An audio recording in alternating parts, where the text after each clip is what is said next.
আপনারা না অকারণে বুদ্ধিজীবীদের না গালমন্দ করবেন না।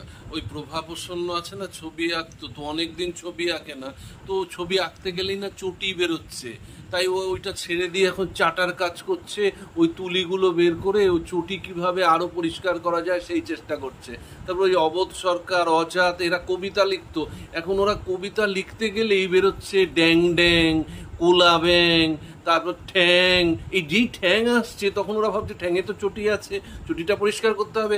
ওরা চটির নিচে খুঁচিয়ে খুঁচিয়ে ওই কাঁকড়গুলো বের করার চেষ্টা করছে। তারপরে যে সুপর্ণা সেন, উত্তম ঘোষ, এরা তো ছবি বানাতো, তো এখন তো আর কেউ ওদের ছবি টবি বানাতে দেয় না। ওরা কি করেছে, ওদের পুরো প্রফেশনটাকে শিফট করে নিয়ে এসে চাটা শিল্পে চলে এসছে। ওদের ওই স্ক্রিপ্টগুলো বের করে ওইটা দিয়ে চটি কত পরিষ্কার আরো বেশি করা যায় সেইটা চেষ্টা করে যাচ্ছে। সৌভিক সেন আছে না, ওর ছেলের ধাতানি খেয়ে মাঝে মধ্যে আসছে, কালো জামা টামা পরে এসে ব্যালেন্স করে দিয়ে আবার বেরিয়ে যাচ্ছে। সুতরাং কেউ গাল